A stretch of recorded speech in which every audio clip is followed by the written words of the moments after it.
Bueno, le damos la bienvenida ya mismo a nuestro cronista Hernán Lancelote con un caso de mala praxis. ¿Cómo estás, Hernán? Bienvenido. Adelante, te escuchamos. ¿Qué tal? Buenos días, Vero. Y así es, estamos trabajando en Ciudadela, aquí en lo que es la calle Santa Juana de Arco, al 3545, en este lugar, el lugar del horror. Así se lo ha bautizado por la propia familia de Maxi al sanatorio AMTA, porque hubo un nuevo caso de mala praxis. No es el primero, lamentablemente, y en este caso ocurrió con Maxi, un joven de 27 años que había sufrido una sobredosis. Sus familiares lo trajeron aquí para que lo asistieran. Ese era el objetivo, que atendieran a este joven de 27 años, y se encontraron con unos médicos reticentes ante esta postura porque no habían pagado para el tratamiento. Tenía que pagar alrededor de 30.000 pesos, que es lo que implica, por supuesto, para poder asistirlo, porque estamos hablando de una clínica privada. Y por eso se negaron a asistirlo. Apenas le hicieron algunas asistencias de RSP para poder reanimarlo a esta persona que llegó prácticamente en un estado muy complicado, e inclusive estaba consciente, pero realmente en un momento muy delicado para él y su familia. Sí. Y los médicos se negaron a asistirlo. Las enfermeras en un momento alegaron que se habían cansado de intentar reanimarlo. Por eso el propio hermano, Gustavo, inclusive estuvimos hablando hoy por la mañana, Gustavo tuvo que hacerle el RCP, algo que tendrían que hacer los propios médicos o las enfermeras, más allá de que sea una clínica privada y que quizás la obra social no pertenezca a este lugar. Pero lo que hablamos hoy con Pablo, ¿no? Uno es médico las 24 horas y en este caso mostraron cierta negligencia a tal punto que lo dejaron morir. Ajá. En estos momentos la familia... Si me permitís, me gustaría darle la bienvenida al doctor Claudio Santamaría, que está con nosotros.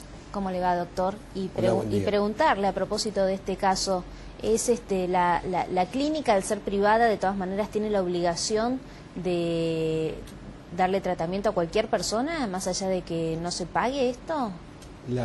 Todos los médicos tienen la obligación de atender a un paciente en estado crítico, cualquiera, en la calle, en una clínica, en un hospital. No ha sido un tratamiento continuo o prolongado. Socorrer la vida está en el accionar de cualquier médico o cualquier personal de salud. Habría que escuchar para saber bien qué pasó, la versión también de la clínica y de los médicos de guardia, digamos.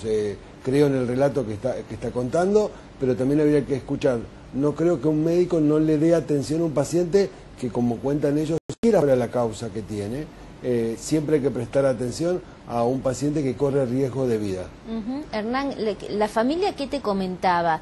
Que llegan hasta la clínica y, porque es medio un poco contradictorio según tu relato, por un lado el hermano dice que muere, digamos, su familiar porque no lo tratan, pero por otro lado las enfermeras le dijeron que se cansaron de darle reanimación. Entonces, ¿cómo intentaron reanimarlo, intentaron salvarle la vida o no? Hicieron algunos intentos y después alegaron esto, ¿no? El cansancio que les generaba tratar de reanimarlo. Entonces Gustavo, con algunos conocimientos básicos, por supuesto no es un profesional de la salud, él intentó reanimar a su hermano y fue en el piso donde le hizo el RCP, algo que lamentablemente fue en vano porque a los pocos minutos ya estaba sin vida. E inclusive aquí tardaron mucho tiempo en atenderlo, 40, 50 minutos, llegaron cerca a las 7:30 ¿Nadie llamó de la al mañana? 107? Perdón que interrumpa tu relato, es para ir entendiendo. ¿Nadie llamó al 107, que es el SAME, que hubiese ido, digamos, a socorrer, ¿no?, esta situación? No, pasa que en este caso esta familia vive a 1,5 cuadras del sanatorio, y teniendo en cuenta que el sanatorio privado lo tenía a 1,5 cuadras, lo primero que hicieron fue venir acá. Claro. Después tienen un hospital, pero está a 30, 40 cuadras. Y uno, por una cuestión ya de acto reflejo de tener la posibilidad, la solución al alcance de la mano, bueno, definieron venir a este lugar y se encontraron con toda esta historia, que inclusive no es la primera vez que ocurre, porque yo les comentaba que en el año 2016 también hubo un caso de mala praxis con un bebé que se llamaba Francisco, que inclusive la mamá estaba a punto de dar a luz, estaba en un día muy complicado que tenía que sí o sí dar a luz porque estaba con la presión alta, y ese día no la atendieron aquí. El médico se negó, el apellido Torres, que es una persona que también está siendo investigada, este médico se negó a atenderla porque estaba de franco, o era feriado, una cuestión similar fue el argumento que presentaron, y por eso también se negaron a atender. Pero por eso les digo, no es la primera vez que ocurre. Tenemos el caso del 2016 y ahora el caso de Maxi, este joven de 27 años que llegó consciente y que después termina falleciendo en el lugar. Ahora le vuelvo a preguntar al doctor Claudio Santamaría, si un médico en una clínica privada, doctor, da los primeros auxilios, ¿no?, a una persona que no tiene por qué atender en el aspecto económico, digamos, pero sí desde la vocación y desde lo que uno jura, ¿no?, cuando se recibe como médico, y esta persona no reacciona, los propios médicos o las enfermeras de esta clínica, ¿no deberían haber llamado ellos al SAME en todo caso? Mira, lo que se hace habitualmente cuando se interna a alguien en un sanatorio privado y no tiene la cobertura necesaria, habitualmente se pide el traslado y se lo lleva a un hospital. Digo, claro. Eso es lo que pasa habitualmente. Pasa también cuando uno ve un accidente en la vía pública, pasa una ambulancia por la zona, lo lleva al lugar más cercano y después se le da primero un socorro, un auxilio, y luego se lo deriva al hospital. Hay en el relato hay alguna cuestión, digo, que un médico se canse de hacer reanimación. La reanimación, todos sabemos que cuando uno tiene un paro cardiorrespiratorio el cerebro empieza a sufrir a los 5 minutos y muere después de 5 o 10 minutos que no tiene oxígeno. Digamos, si uno le hace reanimación a alguien que está muerto, no va a reanimar. Lo que dicen que las enfermeras, por eso sería muy interesante escuchar las dos versiones para saber claramente qué pasó. Sin duda un médico tiene que socorrer a cualquier paciente que tenga peligro de vida, sea una clínica, esté en la calle, en cualquier lado. El primer socorro siempre se debe dar y los médicos estamos obligados a hacerlo. ¿Y le ha pasado, doctor, en alguna oportunidad conocer o ser testigo de algún médico que se niegue a brindar su servicio en situaciones como estas? Porque también esto puede llegar a ocurrir, ¿no? Aunque parezca increíble que un médico vea que una persona se está muriendo y que diga, no, a mí no me corresponde atenderlo, no tengo ganas, o se da sencillamente la media vuelta y sigue con su trabajo. ¿Esto ha ocurrido alguna vez en su presencia? No, ¿Fue testigo de esto? La verdad que nunca vi que ningún profesional que yo conozca, no digo que no pueda pasar, digo que yo conozca y que haya estado en algún lugar y que haya visto que alguien está en socorro. Es más, he visto atender muchas veces a gente que no le correspondía porque no estaba de guardia o estaba en la calle. He visto a veces viajando, alguna vez saliendo del canal vi un accidente muy grave. Yo paré y cuando llegué había gente que pasaba que eran médicos o enfermeras, en general son muy solidarias, o cuando uno va de viaje y alguien se descompone, el médico que está de civil y podía pasar desapercibido, muchas veces he visto que colaboran. La verdad que no conozco un caso donde se haya negado a prestar un socorro a alguien que tenía un peligro de muerte. Sí, por ahí un caso, suponete alguien que hace una consulta, no sé, por un resfrío y no está de guardia nocturno, una cosa que no es urgencia, claramente que no está. Si es de urgencia y la vida está comprometida, siempre los he visto actuar. Hernán, digamos, los familiares de esta persona que lamentablemente muere, ¿no? Ellos lo que buscaban era que lo reanimen y que después la clínica se haga cargo del tratamiento, o solo, digamos, el reclamo está en que dejaron morir a una persona en las puertas de este sanatorio privado. No, el reclamo es directamente por el abandono del paciente, ¿no? Abandono de persona, es lo que acá se produjo, y ellos querían por lo menos poder sacarlo de esta situación de sobredosis, poder estabilizarlo y después quizás continuar inclusive con el tratamiento, que era una de las ideas que tenía la familia, porque Maxi era una persona adicta a las drogas, que claro, inclusive la propia familia lo ha confirmado, y querían ayudarlo. Pero acá por lo menos se esperaba una solución preliminar ante esta sobredosis que estaba presentando, y después sí, quizás continuar con un tratamiento en otro lugar. Acá querían resolver el problema cuanto antes, y por eso vinieron al centro de salud más cercano, que lo tenían a 1,5 cuadras, y por eso se acercaron. Claro, sí, es lógico. Sí, a este sanatorio. Sí. ¿Y termina muriendo? Pero, ¿este chico muere dentro del sanatorio?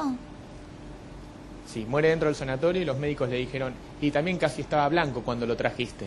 Como que inclusive tratando de limpiar esas responsabilidades que podrían llegar a recaer sobre ellos, ¿no? Esto es lo que le manifestaban a la familia, que por supuesto también se indignó y mucho, y por eso están realizando diferentes movilizaciones, e inclusive en los próximos minutos van a venir desde el cementerio, están en estos momentos inhumando sus restos y luego van a venir nuevamente aquí al nosocomio para manifestarse con cacerolas, palmas, como lo hicieron esta mañana más temprano, y en un marco de tranquilidad, sin tener ningún tipo de violencia hacia el centro de salud, sino que tenga la responsabilidad que le corresponde, y todo por la vía legal. Eso inclusive pidió el propio hermano Gustavo, que todo se resuelva en términos pacíficos, pero que finalmente encuentren justicia por Maxi. Ajá. Y yo sé que es muy difícil que uno haga una denuncia en medio de todo este dolor, todavía tienen tiempo para hacerlo, pero ¿sabés si ya hicieron una denuncia por esta supuesta mala praxis?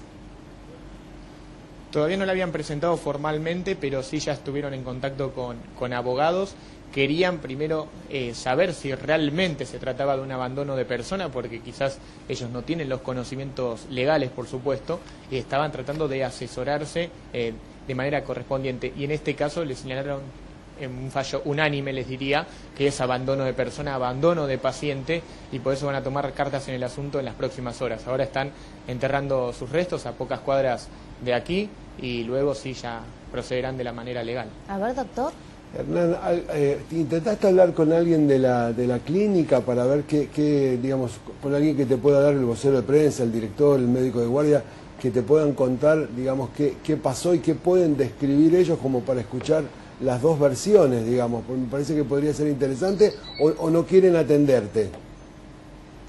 Por el momento no quisieron atendernos, estamos aguardando inclusive por la voz autorizada, ¿no? El director de esta clínica, Claudio, y por el momento no se encuentra en el lugar, y seguramente por eso tampoco pueden hablar sus empleados, no están sujetos a la supervisión de esta persona, que es la que única voz autorizada. Recordemos para el hablar. nombre de la clínica, porque tal vez estén viendo este informe en vivo y quieran acercarse. Tenemos el micrófono abierto, lo que más nos interesa es escuchar, digamos, las dos campanas. Es cierto que todavía no hay una denuncia tampoco, doctor, tal vez por esto la clínica no sale a hablar, ¿no? Porque no tiene nada que responder de manera oficial, me imagino yo.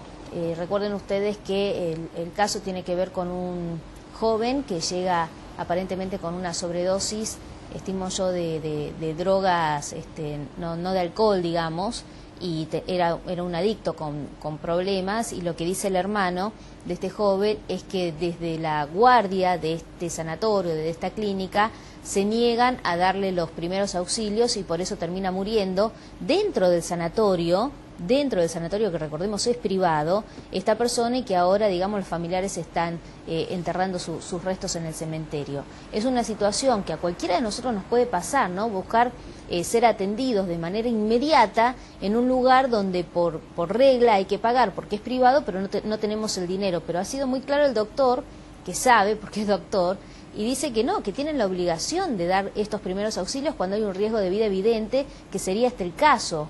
Y creo yo, doctor, corríjame, si la versión es tal cual la dicen los familiares, también es extraño que desde el factor humano las enfermeras o los médicos de este sanatorio no hayan querido reanimar a esta persona, ¿no? Por eso, digo, ahí nos faltan piezas de este rompecabezas. De hecho, si murió en el sanatorio, la atención se la dieron, porque lo internaron en la guardia. El mismo relato cuenta el hermano que le hicieron reanimación, por lo tanto no sería. Por eso digo que hay que escuchar la otra versión. Y te cuento un caso que hoy está publicado en los diarios, muy interesante, que va a sentar un precedente en la justicia, que es un caso que no tiene que ver, pero está relacionado. Acaban de condenar a una mujer por tuitear una noticia falsa sobre otra persona. Digo, es muy común que haya noticias falsas, y por primera vez la justicia, digo, en Twitter alguien puso algo sobre un abogado que era mentira, lo acusó de unos delitos que no cometía, y esa persona se tiene que hacer cargo de la noticia falsa que transmitió. Digo que esto genera un precedente porque cambia, porque en las redes sociales, en los medios, mucha gente denuncia cosas sin fundamentos. Por supuesto que hay muchas denuncias que son valederas, la gente va a la justicia y eso tiene que ver. Pero me parece un caso para pensar, sobre todo también con lo que ustedes hoy charlaban con Pablo, Vero, porque me parece que hay una nueva forma, porque digamos, la gente expresa a veces cuestiones que después no puede fundamentar en la justicia. Por eso me parece interesante que, Hernán, cuando llegue el director o el vocero autorizado de la clínica, escuchemos qué pasó, porque si murió en la clínica, atención le dieron, entonces no sería abandono. Por eso sería importante para poder juzgar qué pasó claramente, cuál es la situación completa. Hernán. Sí, por eso sería muy interesante tener las dos campanas, ¿no?, de la misma historia, para que todos tengan la posibilidad de dialogar. Por eso estamos aquí trabajando, esperando para ver si el director quiere hablar con nosotros y poder aclarar esta situación, ¿no?, donde la familia denuncia esta mala praxis, que lo atendieron a Maxi en primera instancia, pero después se cansaron de hacerle la reanimación. Es decir, que hubo una asistencia, si se quiere, preliminar, ¿no?, de una primera instancia, pero después ya lo dejaron morir dentro del sanatorio. Eso es lo que denuncia la propia familia. Y por eso estamos esperando a ver si podemos tener la posibilidad de hablar con la máxima autoridad de este nosocomio para que dé más claridad, ¿no?, a esta Ahora, historia que realmente se tornó bastante confuso. Le hago una pregunta al doctor, porque ahora me quedo pensando. Tal vez desde la clínica, para tener éxito en esta reanimación, debieron haber usado, no sé, algún aparato o algún internarlo y llevarlo tal vez hasta algún quirófano, supongamos, ¿no? Si la clínica se niega, digamos, a brindar este tratamiento que ya va más allá de la mano de obra de un médico y tiene que ver con la utilización de herramientas que tiene la clínica o el sanatorio para con sus pacientes, ¿esto también es condenable, doctor? O sea, la clínica está obligada a operar incluso a una persona que tiene el riesgo de vida, que llega hasta el sanatorio, las puertas del sanatorio y bueno, lo tienen que operar, un herido de bala, por ejemplo, que tienen que sacar el proyectil, lo que sea. ¿Están obligados a reaccionar así? Mira, en todas las guardias de cualquier hospital, sanatorio, el equipo de reanimación, lo que uno conoce habitualmente como un desfibrilador, un medio para intubar, es un medio, un recurso tecnológico que todos tienen y seguramente lo han utilizado, digamos. No se va a dejar de utilizar ese recurso. Digo en este caso de un paro cardiorrespiratorio, que sí es una urgencia y que sí pone en peligro la vida de un paciente. En el caso de una cirugía tendría que ver en otra cuestión, pero me parece importante escuchar ver qué pasó para que podamos comprender cuál es la situación global de la cual estamos hablando. Bueno, pero ha quedado muy claro entonces, porque esto es bueno que todos conozcamos, ¿no? Si llegamos a tener un episodio de una urgencia, no importa que sea un sanatorio privado, uno puede ingresar y los primeros auxilios tienen que estar garantizados por las personas que están allí en este lugar, incluida la utilización de herramientas para lograr que estos primeros auxilios no sean efectivos, que se salve la vida de una persona y después se derivará a un hospital, a donde tenga que ser, pero la primera atención tiene que ser completa y tiene que ser, digamos, en todas sus formas. Muchísimas gracias, Hernán, muy amable. No, por favor, hasta luego. Hasta luego. Atención, yo sé que están con problemas de dinero, todos los cajeros están con faltantes de billetes porque vino primero el fin de semana.